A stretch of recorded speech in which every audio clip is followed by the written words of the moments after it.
half Kane, half Faust, all blood of the pharaohs. You're listening to Ranking Rick Riordan, a podcast where we rank every book in the Riordanverse. I'm Dan. I'm Olga. And I'm Clara, and today we're discussing the Kane Chronicles, Book 1, The Red Pyramid. Brought to you by Feathers of Truth. You might think you can trust your partner, but everyone has their doubts. Gain some peace of mind with a Feather of Truth. Just hide the feather in their coat, ask some choice questions, and rejoice in their honesty. Or, watch that lying sucker burn. Feathers of Truth. Honesty, or else. Let's get into some housekeeping. I was trying so hard not to laugh during that whole thing, Dan. I put a little bit too much effort into that one. That's really good. Thank you. Rick would approve.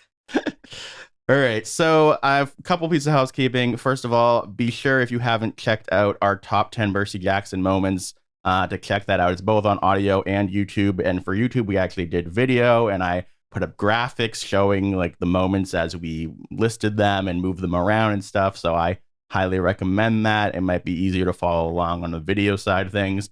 And speaking of which, we meant to do this one as a video, like a video, but it is like 90 something degrees and we are melting to death. But hopefully, maybe for part 2, we'll be less hot. We'll see. Yeah. / in person. Yes, in person would be fantastic. All right. And finally, I want to say thank you to that damn fanboy. We had a damn fangirl earlier, but now we have a fanboy, and Fast Killer for their very kind reviews on Apple Podcasts. And with that said, I'm going to start with Olga. What did you think of the... Oh, she doesn't want to start. Okay. I'm going to start with Clara. I never want to start. I didn't realize that was an option. So I think I'm realizing I just really love Rick's world building so much that anytime there's a new situation and set of like powers and magic and gods, I just get really, really excited. Yep. I like the characters for the most part. And this is your second time reading it, right? This is my second time reading. Yeah, I only read the first book. Yep. And I didn't remember much. I remembered them going to the British Museum. Mm-hmm. And I remembered them being magicians. And other than that, I didn't remember a huge amount. Okay. I love the magic and the different way that he handles gods. Yep. It's very different. I like that. It's really different. Good for him for not just doing exactly the same thing, but with Egyptian gods. And then I have some specific things that made me uncomfortable, but we can talk about that later. Yeah, we'll get there. So overall, I really enjoyed this book. Again, I really like the world building, just to echo what Clara said. It felt very distinct. I like the little reference to the fact that like they're in Brooklyn, the Greeks, like they own Manhattan, like they don't go over there. That's different territory. Like that was a really nice bit of connection world building. Yep. I just like didn't notice myself getting super invested in it until it was like over. And I was like, oh man, that was like really enjoyable. And that was really good. So it was just kind of a very odd reading experience for me because I really overall have no solid criticisms. I just thought it was a really like enjoyable book, and I like the characters, and they feel very much their own people. Like I don't feel like we've overall met people like Carter and Sadie and gods that act like this or Zia. Like we have. I mean, there are obviously like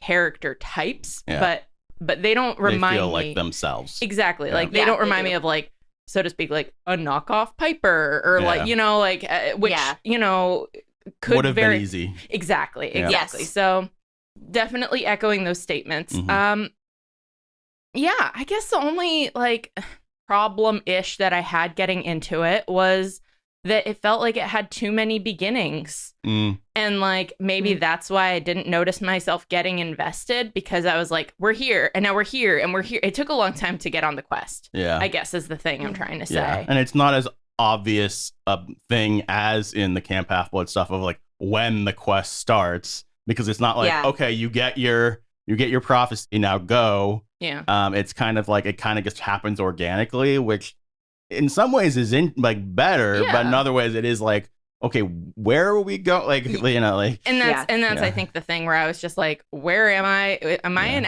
like where does Act 1 end and Act 2 begin? Yeah. And in retrospect, I think I have that answer, but at the time I was reading, Mhm. I almost was like just going with the flow, Yeah. which is why when everything kind of culminated and came together, I was like, oh, cool. All right, Yeah. I'm here. I like this. Yeah. But like, I'm glad this is a trilogy and not a pentology, because in a lot of ways, I feel like there's not enough territory to mine quite yet for like 5 books. And maybe I'll change my mind, and once we're in book 2, I'll be like, oh my God, how is the next book like it? Yeah. Blah, blah, blah. But right now, I'm just like, I see this as the beginning. There's going to be a middle, and then there's going to be an end. Yep.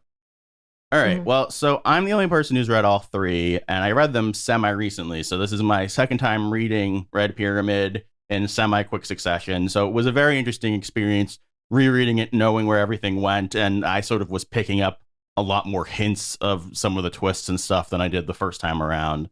I really, really like the Kane Chronicles. I like, I can see definite critiques to have, but I really like the characters. I will say I don't know like squat about the actual mythology in this area. Like, I mean, I learned something about it like 20 years ago, but you know, like I basically remembered Anubis and probably couldn't have named another god. Wow.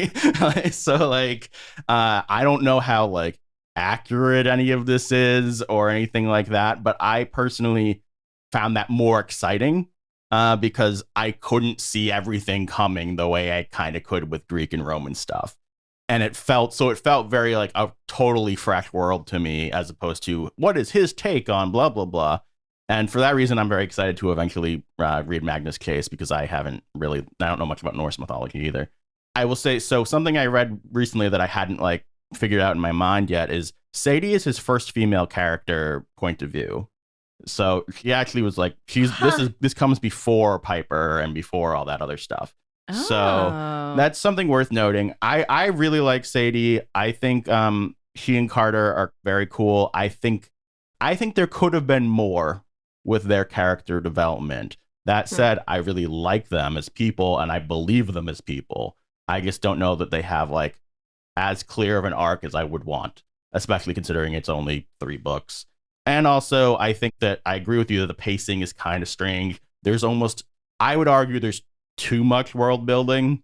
And as much as I love it, it's a lot of exposition, and it's kind of confusing at times. Oh, yeah. Like, you know, like Olga's had to like, she keeps being like, I'm confused, but I don't even know what to ask. Yeah. Like, I just like, I'm like, okay, I've been told the rules of magic one time in full, and then like piecemeal throughout the book. But they keep using magic and obviously keep interacting with the gods. Yep. Sometimes the gods seemingly are just themselves, and sometimes they're in a host. But I thought all the time they're supposed to be in a host. Yep. What? How? Who isn't? Why aren't they burning up here, but they're burning up over there? When was she? Who was tapping into whose magic? Okay, I guess they're fine. Everything's fine. Yeah, I mean, I remember the first time I read it, I was like, so does Sobek have a host? Like, what? How is he just this giant crocodile, man? I thought they needed hosts. I think the answer is the water was his host, because that is his like source of power, the same way Anubis can show up in graveyards. But then that leads me to the question of, maybe they should have just ran away from the water. What's he gonna do? They didn't think of that. Yeah. Yeah, and then it leads to questions like, okay, so Sekhmet, are the arrows her host? I mean, technically objects can host them. That's the only thing, but like, she's so powerful that I'm like, you're not if you have a weak host, you're not supposed to be that powerful. That's why Bast is, you know, pretty weak, because she just has a cat. But like, so it feels like, even though I feel like generally like Rick knows what rules he's doing and he's following them in his head, I don't feel like he's conveying them fully to the audience without us having to like sort of catch up a little bit. I don't know. How did you feel about that, Clara? I'm just such a huge fan of magic, and the idea of magic being you are channeling divinity. Yep. And the whole idea of, we're not talking about good versus bad, we're talking about order versus chaos. Like, all of these things are so awesome. Yep. And so not usually used in YA or children's fiction. It's a pretty mature understanding of magic that's being used and explained to some extent to a younger audience. So I love that. I'm just so thrilled that even just the thing of like, you know, well, sometimes they're brother and sister and sometimes they're husband and wife. And, so, you know, like it all depends on the story and all depends on the, you know, whatever, like they're gods. What are you going to do? Like, don't try to understand it instead of like, well, the gods don't have DNA. Yeah. Like, it's just, it's a really interesting, different way of handling it. But when they first start and they go, the gods aren't to be worshipped. That was that was the first thing where I was like, okay, this is different. Yeah. I like this. Yeah, exactly. Like, you know. I highlighted that. Yeah. It's so good. Yeah. So just on the note of the like Egyptian mythology versus like Greek and Roman, I am also less familiar with it than with Egyptian mythology than Greek or Roman, in part, I think, because I remember studying it in school and then being really interested in like ancient Egypt and reading books for fun, like around that era. Whereas like then I read Percy Jackson and then that kept me like actually reading about the actual like myths and like the thing is that I almost had like an Egypt phase that was like very short relative to my like ancient Greece phase, which like is, you know, mostly because of Percy. So the fact is that if Kane Chronicles came out when I was younger, or like, and I knew about it, I should say, and I read it then, I think then I would be more familiar with all of the myths because it would be like fresher in my mind than it is now when I was like, you know, fifth grade versus now I'm in my late 20s. Yeah. So, so in that sense, I definitely feel that distance from it. And in some ways, I think that was another reason I had a little bit of trouble, like getting super invested because I just like didn't know what was going on, both with Carter and Sadie, which characters, what the rules were, and just like, so you say you like the fact that like, oh, you don't know what to expect. You don't know how like faithful Rick is to it. In some ways, I wish I knew more about that. Like, I don't like it when he telegraphs things too much. Yeah. But I wouldn't say that would be telegraphing. It would be just like referencing. Yeah. I in some ways though, I like learning with the characters. I'm happy I didn't like when they were hearing things in the back of their head. It was like somewhat obvious they were hosting gods. But I wasn't like, well, obviously he has Horus and she has Isis. You know what I mean? Like, I like figuring that out and who those people are with them. Right. So.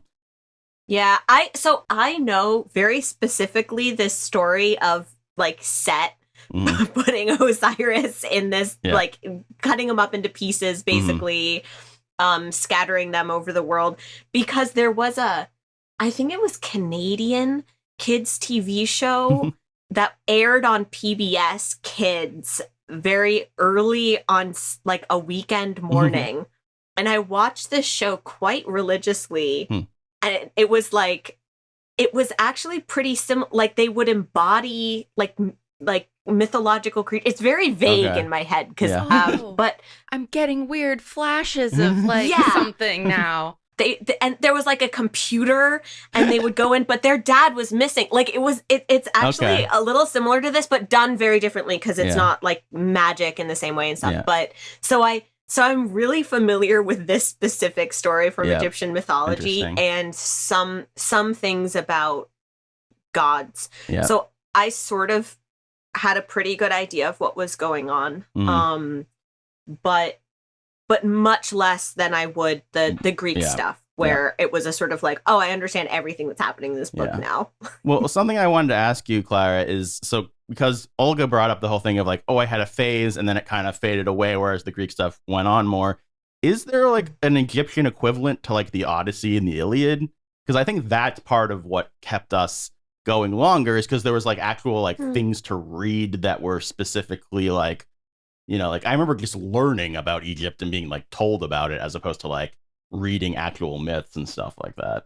That's a really good question. I can look into it. I guess the text that I associate the most is like the Book of the Dead. Yeah. Which I mean, I guess it's Egypt has such a long history. Not like Greece doesn't, but I don't know. Yeah, I guess I just wasn't sure if there was like an obvious go-to.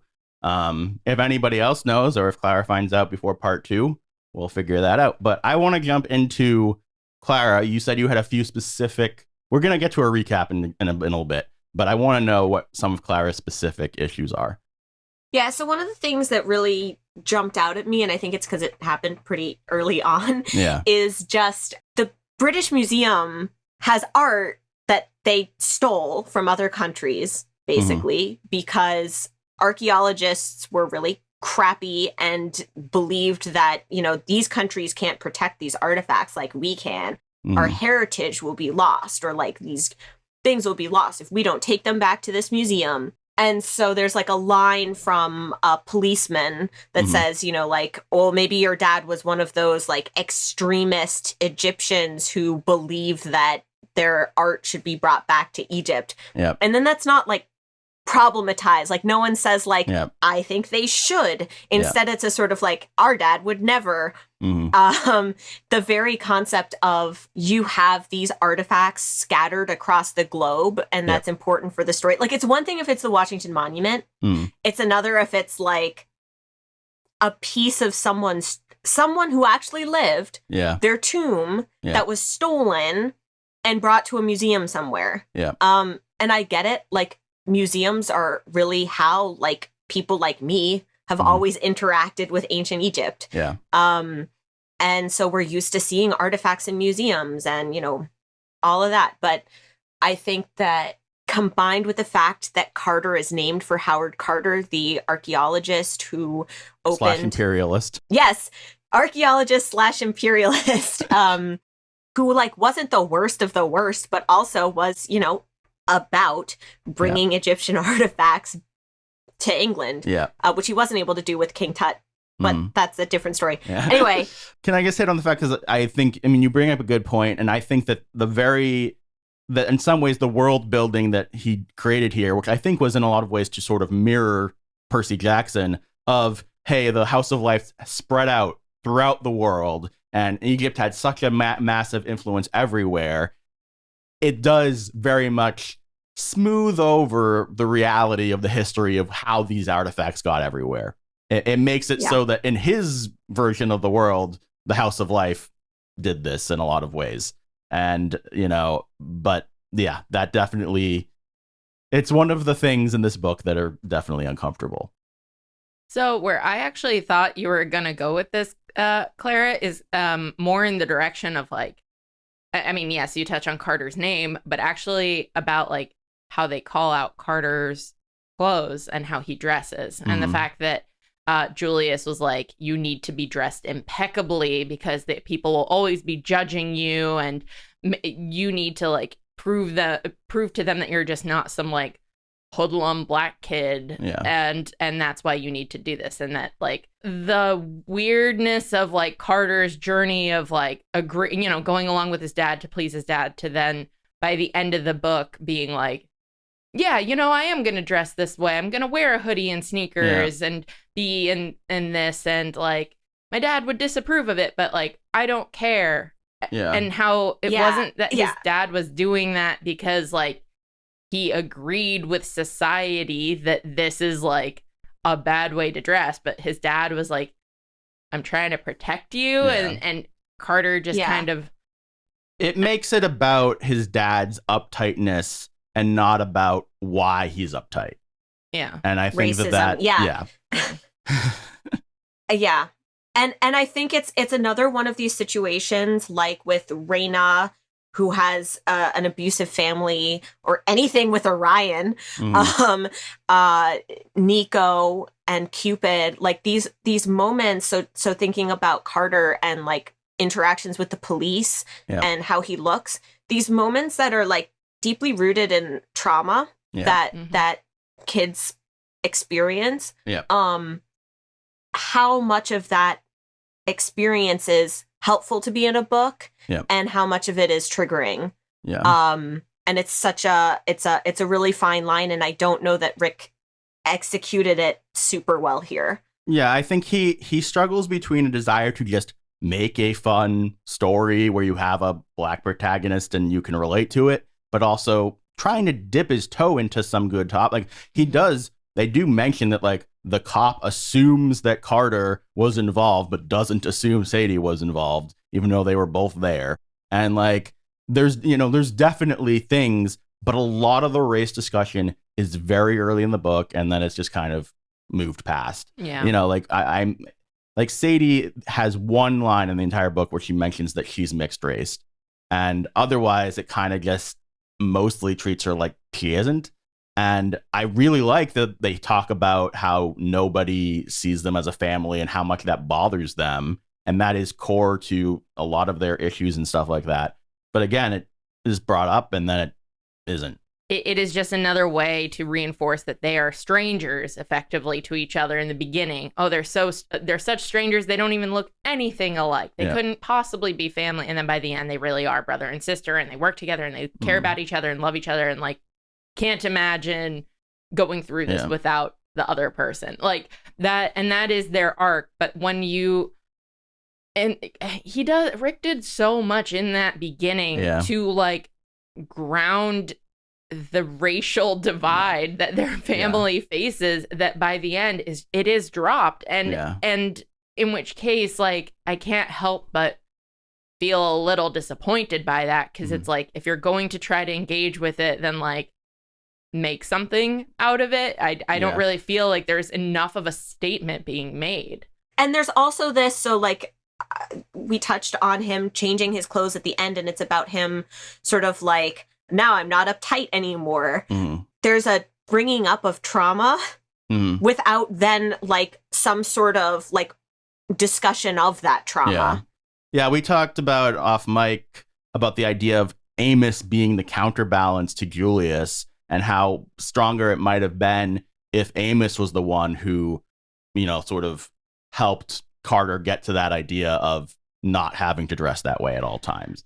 And well, but the thing is also like racism and like police profiling didn't end by the end of this book. Yeah, exactly. Right. So like Carter is still endangered based on the way that he looks, because we still live in a racist world at the end of this book. So if there's going to be some sort of like him moving through this, it feels necessary to like have that conversation of like, yes, the world is this way. You're going to choose how to interact with it. And that's what I meant by Amos talking to him. Yeah. Well, if anything, just it would have been enough for me to ground it of like, not that I would want Carter to have more like interactions with the police. Like that's another opportunity for like re-traumatization of both reader and character. Like that's not necessary. That's not necessary to me. But even saying like the world will judge me for being a black man no matter what. So I'm going to be myself and just I think that's in there, just not strongly enough. And that's what's unfortunate to me, where that is unfortunate. Where I do want to mention that he does run into airport security, and that's in the middle of the book, and that isn't as necessarily as forceful as the cop at the beginning saying to Sadie, so you consider him a real brother. Like, there's good stuff in this book, but there's just also uncomfortable lines about Gone with the Wind and Elvis, and Elvis popularizing rock and roll by making it for white people, and that not being like a bad thing. And then stuff like, I don't know why he thought it was a good idea to have the monkeys like basketball when like monkeys are a racist caricature of black people. It seems like something he did not have to do at all. And on the flip side, like he was clearly thinking about race when he talked about the basketball stuff in general, because I think it was a very clear, and my opinion, positive choice to have Carter not be good at basketball, and to not like, just because he's black, he's not like some amazing basketball player. Like, so it's very strange to me. I think overall he was trying. I like a number of the aspects of this book, and as far as, I honestly, even some of the racial aspects I do like, but he definitely misses the mark in other areas. But if we just engage with it for what it is and as a fun story, there's a lot of great stuff there, and I really do like these characters. So it's complicated.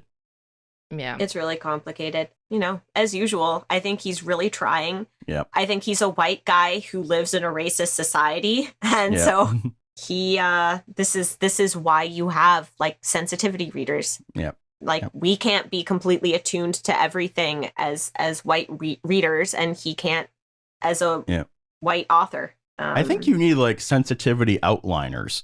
Like honestly, like something like the monkey stuff. It's like get that in there like in the outline stage so he doesn't write all that stuff to begin with. Yeah. They're super into ice hockey. Anyway, shall we get into the recap? Yeah. Yeah.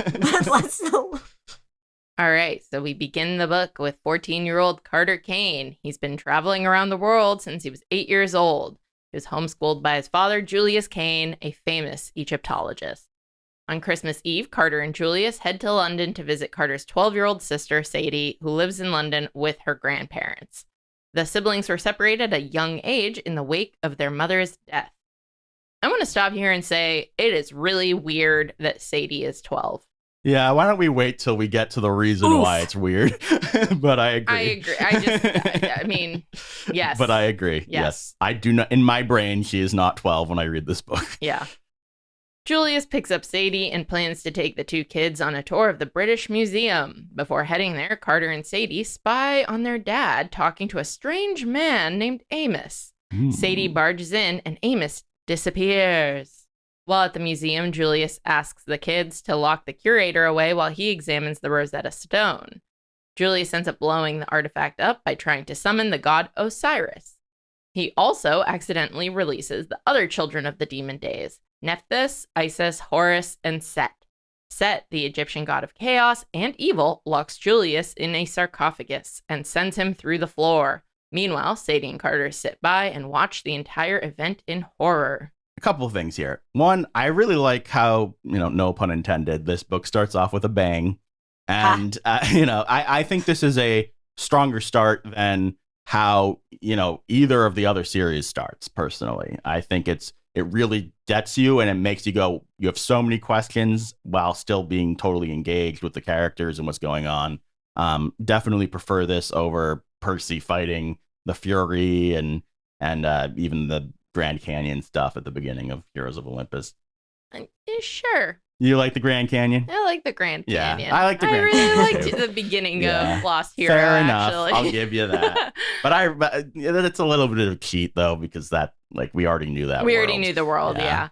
I just think that I know we're not talking about this here, but the fact that this was in first person. Well, that's a good time. Let's talk about this. So I don't like first person books. And that was the reason that I struggled with it when we started Lightning Thief as well. And I was like, okay, this feels like very like I don't like the thing of the narrator like talking to the reader and like it doesn't really work for me. It's not something that is like this is something I've disliked since I was a kid. Like this is not new for me. It actually puts me at a distance from what's going on. Because you want to put yourself in their shoes, and when they're talking to you, they're a different person. Yeah. And also they're just like narrating it from the future. So like they're fine. Like I mean, I know obviously they're gonna be fine, but even so it really calls it out. It just makes the stakes feel off, and it makes me less excited to engage. However, I started listening to the audiobook version of Red Pyramid because I was getting really busy and I just like didn't have time to sit and read, but I'm pretty good at processing audio.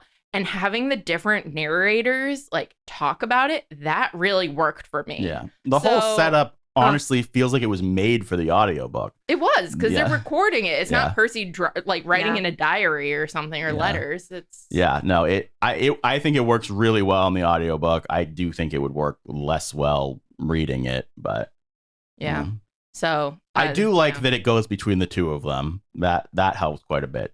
But, Oh, but also the whole thing where they're like, especially so something I noticed, which makes sense, is in the beginning of the book, even though everything is already done, Sadie and Carter interrupt each other more and are like more aggressive towards each other while their relationship is still distant. And then by the end of the book, when it shows how they've like come together in the meta narrative of like them recording, they are giving each other more compliments and being nicer to each other. Which like it's like funny, but I'm like, but they're still siblings. They're still siblings, but it is a marked difference between how they like. Olga's an only child. She doesn't understand. I don't. I just want to say how much I love the sibling dynamic. Yeah. Like, I just absolutely adore the sibling dynamic so much. Mm-hmm. I think this is something he pulls off really well, in my opinion, definitely. Of like bickering, trying to understand your different relationships with your parents, like ultimately realizing you can support each other because you have some shared experiences as well as disparate ones. Like, good the whole stuff. idea that they feel like, oh, the other person clearly has the better life.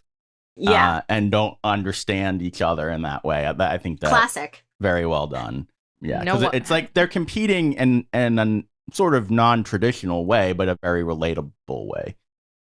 No wonder I like Percy and Annabeth so much. They're effective. Percy is an only child, and Annabeth effectively is because of her age and relatability difference with her stepbrother. So you're either traumatized by your parents or you get along with them great, and that's it. And there's no one else muddling around in there in the family to deal with that. Now, something else I wanted to mention from where we are in the recap is so Set is the god of evil. Is he like actually the god of evil, or is that like he has bad PR? Because there's the whole thing at the end, right, where he's like, he's not the real villain, right? And it's like kind of confusing to me that he's the god of chaos, but Apophis is also I guess Apophis is like the embodiment of chaos. So, if I may, from Wikipedia, Set is a god of deserts. We know that one. Storms, disorder, violence, and foreigners. Okay. That's a little messed up. He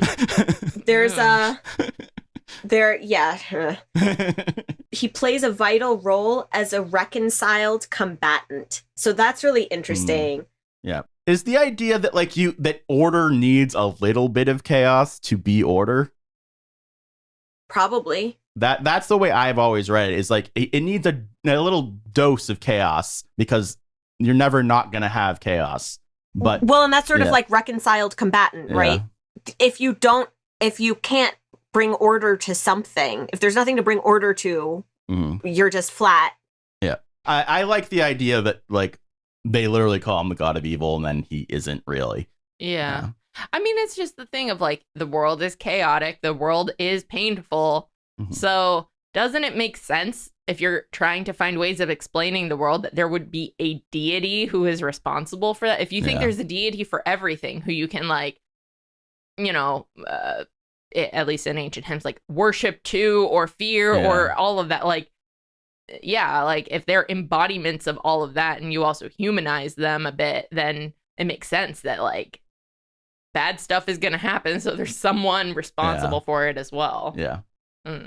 They're also so early on is Amos saying, like, don't think about this in terms of good and evil. Yeah. Like, this is about order versus chaos. Yeah.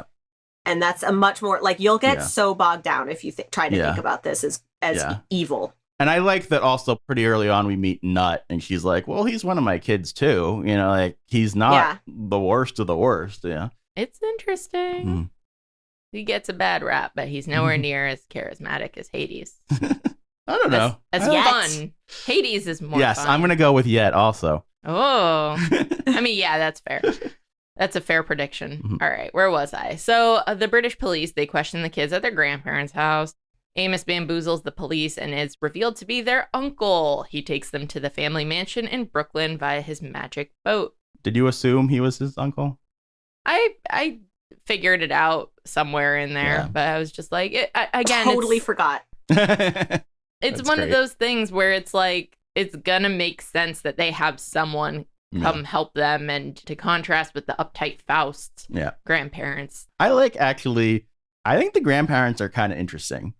They're not like what I would expect, because they're not like good, but they're not like bad. Like they're just like kind of They're crummy just people. Yeah, you Yeah. know, like I kind of appreciate that. I feel like you either get like, you know, the sweet grandparents or you get like the Dursleys. You know, like ooh, I know. Yeah, are not I was also grandparents, thinking but, of like, the Dursleys. Yeah. So the thing, again, touching just back on it, is it's like, it's coded to be a bit that like they're potentially racist, Yeah. which is why they don't want Carter. but also it's Yeah. like, oh, he reminds them too much of their dad, Yeah. so of his dad. So like, But even that I kind of like, because it's like, yeah, they're not good. They are a little racist, but they're not like overtly evil.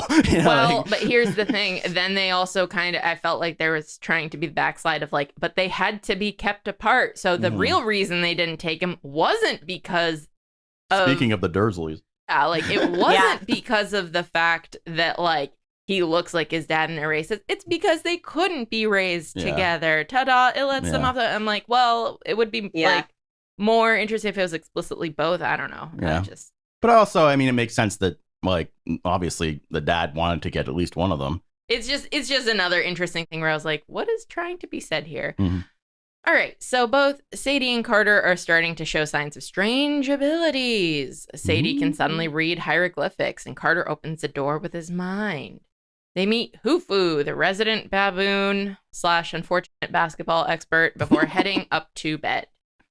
You weren't a fan of Hufu just in general because you don't like didn't. animals. Bad person. I just like don't need the... We don't like comic relief. Yeah. We don't need that. No. Like and yet you put the damn snack bar at like number 5. Different. That's not a character I have to listen to. Fair enough. And live. If the entire story took place in the damn snack bar, I might feel different. Like, well, at least you ended up liking Cokehead by the end. Yeah.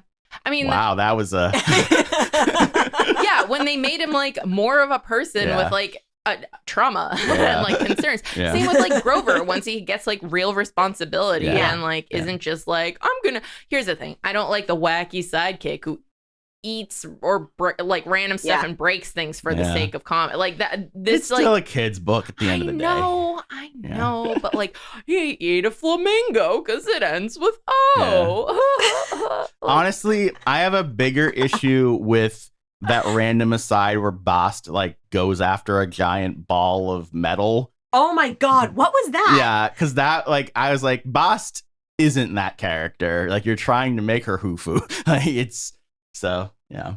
I've put this out of my mind completely. It's okay. Don't think about it. Great. Yeah, don't worry about it, Olga. It was terrible. Yeah, she bats like a wrecking ball like it's a yarn ball. I forgot about that. Well, I think in my mind I explained that away of she was living as the cat form for like it's true. 12 I'm years. just saying I don't want that kind of comedy from her because she's an actual like character. So like I don't know. Because that was an isolated event, I'm okay with that over Hufu, a recurring like. Hey, he heals people. He takes care of Muffin and tries to clean up the house. That's fine. Anyway. Anyway, not a fan. Moving on. Carter dreams of Set talking to his demonic minions about building a temple in the desert in Phoenix, Arizona. He also plans to send some nasties after the children. At breakfast, Amos explains that the Egyptian gods are real and there are many structures and symbols in America honoring / inspired by Egypt to this day. Amos explains that Julius and their mom were both Egyptian magicians of the House of Life, an international organization of magicians. When Sadie and Carter were born, they combined the bloodlines of two very powerful magical families, also like royal families, and the house feared them. I have to say, trying to write this outline and like condense all the things that are said in these discussions is very difficult. Props to you. Yeah, for real. Amos tells them the Egyptian gods are not to be worshipped. They're just powerful beings that magicians have fought to subdue for thousands of years. It is against the laws of the house to summon or host the gods, but Amos thinks that Julius wanted to summon Osiris to bring their mom back from the dead. Carter recounts his dream to Amos, and Amos leaves for Phoenix to do recon. Always the rebel, Sadie blasts her way into the off-limits library, much to Carter's dismay. We haven't said enough about how great Sadie is, and I don't know if you guys agree with me. Is okay. Yeah. Like her personality, honestly, this she's one of the reasons why I don't mind the first person in this, because her first person, the way she tells the stories, really is a huge part of how we know who she is. Yeah. And like, I love how like we'll have a Carter chapter where he talks about all this intense stuff, and then she'll summarize what he just said in like 3 sentences. And you know, she's great. Yeah. Well, and that's why it really worked in an audiobook format of like having someone like act out the like over it rebellious teen really works, as opposed to like me, who was more like Carter trying to like, you know, be in that headspace. Yeah. And also be British and read British. Yes. While in the library, they learn from Doughboy, their dad's Shabti, that in order to save their father, they must defeat Set before his birthday. Sauropods attack the house. Serpopods? You did not write that, so... Oh, well, that must have been from the wiki. Okay. Yeah, Serpopods. Because they're leopards and serpents. Okay. Yeah. Autocorrect has betrayed us once again. And Amos's crocodile, Philip, tries to fight them off. He and Hufu are both knocked into the river far below. Then Sadie's cat, Muffin, transforms into the cat goddess Bast and defeats the monsters. Bast is cool. Bast speculates that a magician of the House of Life sabotaged the mansion's magical defenses and they must flee. They are chased by 4 metallic humanoids all the way to an obelisk in Central Park. Bast summons a glowing avatar and with Carter's help defeats the enemies by hacking them into tiny pieces. Meanwhile, Sadie tries to open a portal via the obelisk with no luck. Just then, they see scorpions, and Bast stays to fight Serket, the scorpion goddess, while Carter and Sadie escape to the nearby museum. I quite like this whole set piece and circuit and all stuff. Me too. Again, this is, to me, is back to him really writing action quite well. Yeah, so, agreed. Yeah. And also, Serket was scary. Yeah. Like, I was creeped out.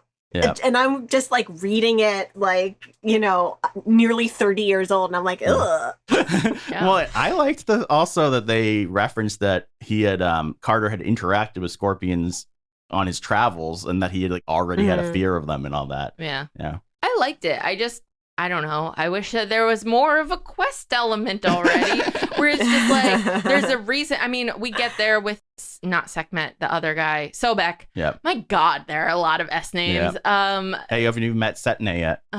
Anyway, the point is that like, there's a reason that she appeared. You know, the typical like, here's the myth of Serket. No, she's here. Like, I know that's just me. I'm fine with it. The action was good. She was scary. I don't like bugs.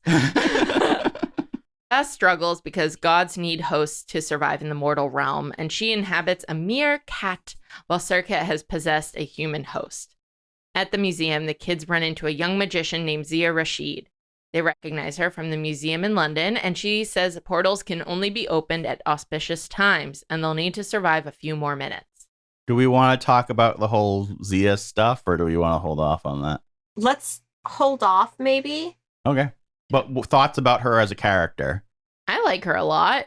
I don't know. I like her. She's one of those, like, strong female characters that, like, I want her point of view. Yeah. She's interesting. She has an interesting arc with them. Yeah. Like, I just enjoy how much I go from, like, she's just another antagonist to, like, being part of their team and caring for her. It's like a fun trope, and I enjoy her stuff. Yeah, I think her journey throughout the book is pretty solid. So, yeah.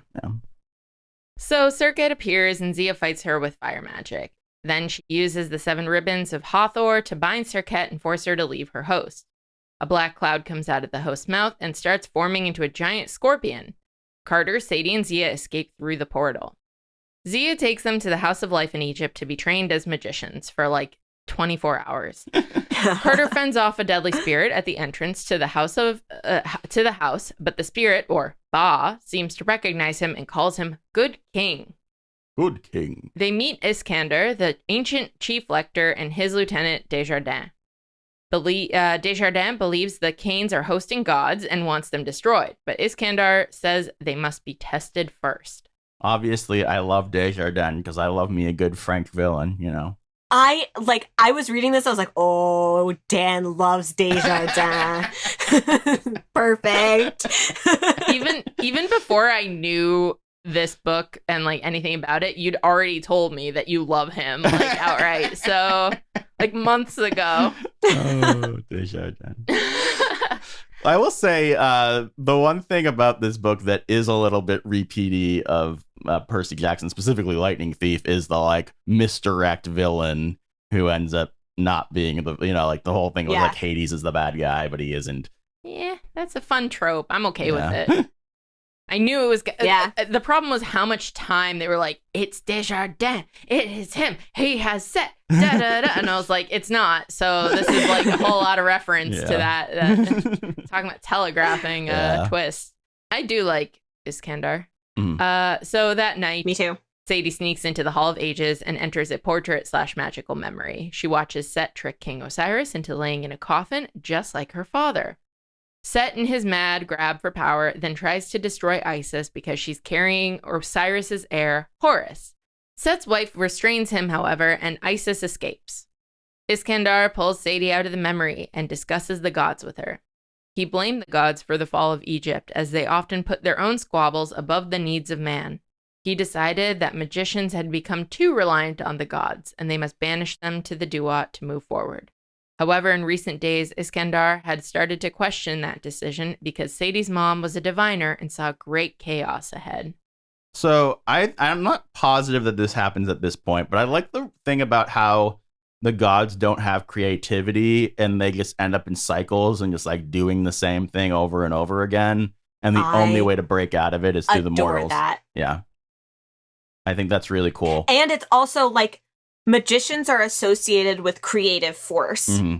Like that's one thing that they do is they channel like what is above to the mortal material plane in an act of creativity. Yep. Like, and so this is what I mean when like Rick gets into he read about magic. Yeah. And it shows. And I really appreciate it. Yep. Yeah. That same night, Carter dreams about Amos being captured by Set. He wakes up and spots Zia opening a hidden doorway, so he follows. Carter sees her do some weird magic stuff before noticing some photos of her past. Zia tells him that her father was an archaeologist and accidentally summoned a monster that destroyed their town. She was the only survivor and was taken in by Iskandar. Carter and Zia relate to each other and form a flirtatious bond. Oh. Going to the mall. That was cute. The whole mall thing was really cute. Yeah, I like them a lot. They're both awkward, so it kind of works. So this is, we see her do the blue light thing, and so Clara, did you see the whole Shopti thing coming? No. Cool. I've read this book. Yeah. And Olga also didn't. I did not. Yeah, so it was really interesting to me rereading it and being like, oh, so she does the blue light thing, and then later when they're in Memphis, those Shopti have blue lights come out of them. And also she makes reference to the fact in the next scene that Iskandar makes the most lifelike Shoptis in existence, and you can't even tell them apart from people. So there's definitely some early hints at these things.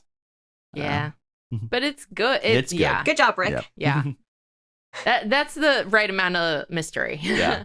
I think you did a good job with it. And it leaves you off in an interesting point where like... Did you just spoil that? Well, I mean, I felt like that was obvious. But it wasn't. Yeah, Dan. Okay, sorry. Dan, seriously? I'm sorry. You suck. I do. I thought it was obvious. Can you bleep out what you said and then just have Olga reacting to you having spoiled something? Sure. I'm like actually very angry right now. I'm sorry. I didn't mean to. I know, but you do this all the time. I haven't ever spoiled like important things. I care about the not important things about okay. Throw this head at you. Maybe this is your head. It's empty. Empty head. There's no video, so that's a very confusing statement. I have a decapitated head here, and there's no brain. Anyway, I apologize for spoilers. Anyway, moving on. We'll see if I move on. All right. In the morning, Zia gives the siblings magic kits and starts to teach them spells. After a little bit of training, they duel each other. Sadie summons a lion that attacks Carter. Carter summons a giant hawk avatar that easily destroys the lion. Zia is shocked by their power and believes they are illegally hosting gods. Calling that illegal seems a little... Just then, they learn that Iskandar has died. His replacement, Desjardins, wants the Kanes killed. Zia lets them run away, but feels she cannot help them beyond that. Her loyalty is to the house. I like this point for her, and at this point in the book, where she like helps them ish. Yeah, she gave them absolutely no training beyond giving them some equipment, and that's that.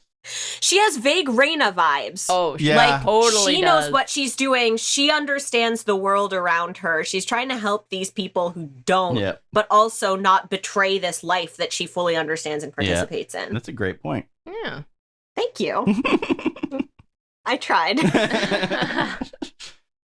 They run towards an obelisk and try to use it as a portal. Out steps a magician that brings 2 sphinxes to life. Sadie manages to summon a portal and hops through. Carter defeats one sphinx, but the other breaks his ribs as he tries to reach the portal. He finally leaps and goes through. Unfortunately, the sphinx got through the portal with him. Luckily, Bast appears and defeats it. Bast admits to them that they are godlings, meaning they host the gods Horus and Isis. They must use their power to evade the house, stop Set from destroying North America, and save their dad. To overcome Set, they need the Book of Overcoming Set. Super handy. Desjardins keeps the book at his home in Paris. Carter speculates that Desjardins is actually the host of Set because he was around London the time the Rosetta Stone was unleashed, and the Set in Carter's dream spoke in French. He said, au revoir, bonsoir, something. Blah, blah, blah. Something in that language that Dan loves so much, clearly. He said, I am Dr. Thorne. I am his cousin. They turn into birds and fly into the house.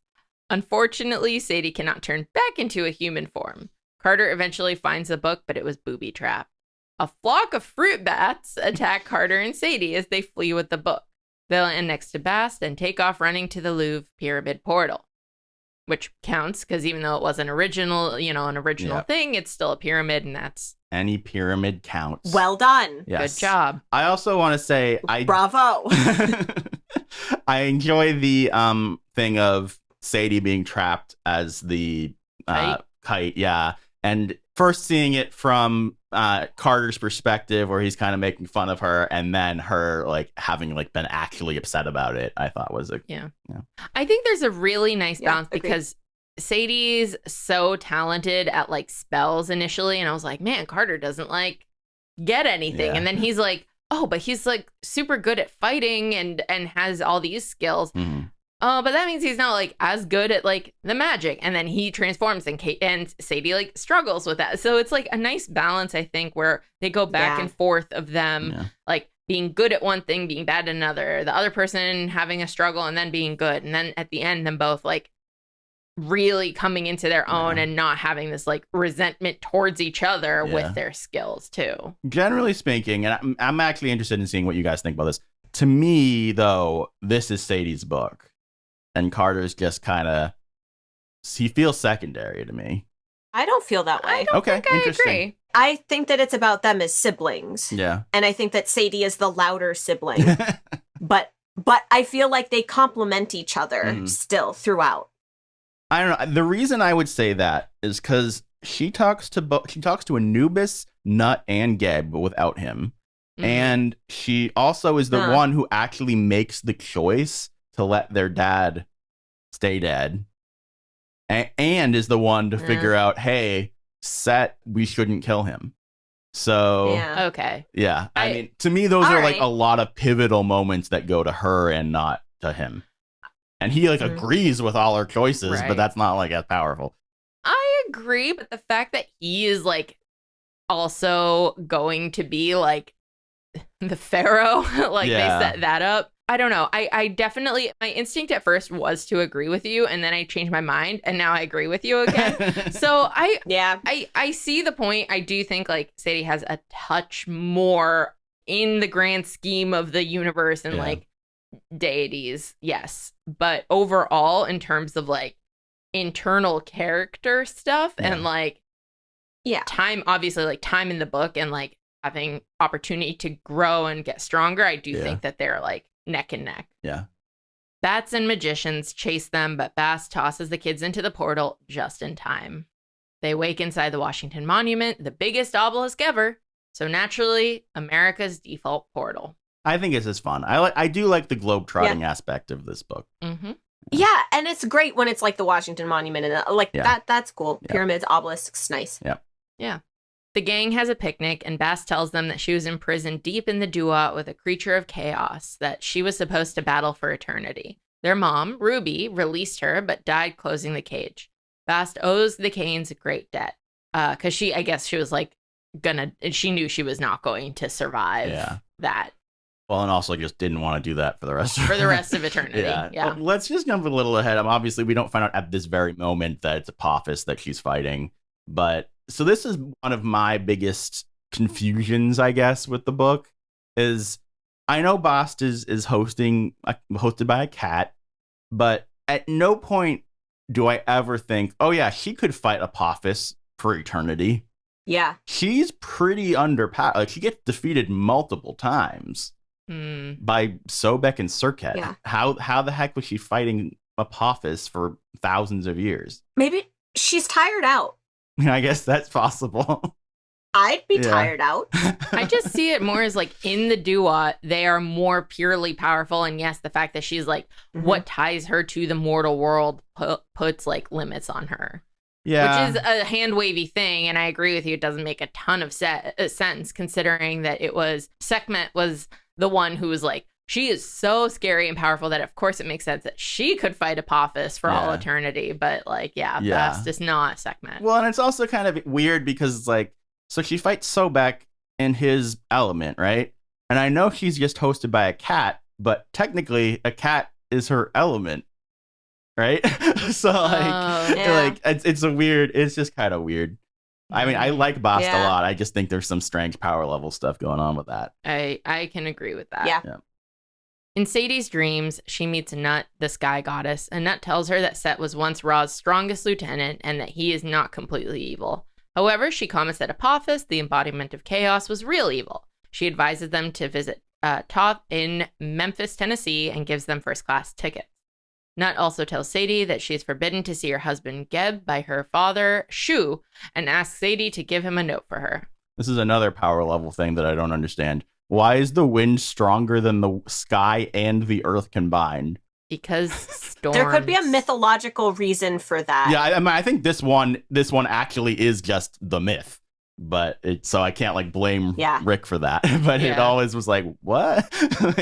Wind scary, break things. Yeah. Sky up there, earth down there. So this is from Encyclopedia Britannica. That I think the idea is that the air supports the sky. Okay. So there's the sky and then there's the air and then there's the earth. Yeah. So it's like propping up and also is in between. So you just couldn't like go between. Okay. Sadie awakes to find the Set animal stalking them. Bast distracts it while Sadie and Carter turn into birds and fly to the airport. Despite their efforts, when they land, Sadie is unable to turn back into a human again. Bast tells Carter about the Duat locker and that he could store and take things from that locker. Carter quickly creates a combination and puts his bag into the locker. Just as they get past airport security, the Set animal charges in. Carter tells Bast and Sadie to go ahead while he fights the Set animal. After a hard battle, Carter manages to push it into his Duat locker, caging him inside. I love this sequence. Me too. So much. Me too. Carter versus the moose. I commute to and from DC a lot for work. And so I know this airport really well. And I was having so much fun visualizing this. I think Set Animal's cool. I think him using the locker that he just learned, such a smart thing to do. yeah, it was fun. It felt like it had been too long since Carter had been a badass, so it really was nice to give him this big moment. And I like that he like earns Bast's respect and all that too. Yeah. Ah, just a good old time. Yep. All right, so this is where we're going to end this episode and our part of the recap. In the next episode, we'll take it from here through the end of the book and then do our rankings, which will be very interesting. Yeah. I guess as a heads up with that, we're going to do the hero, god, baddie, and location as totally new lists that we will eventually add into the other lists.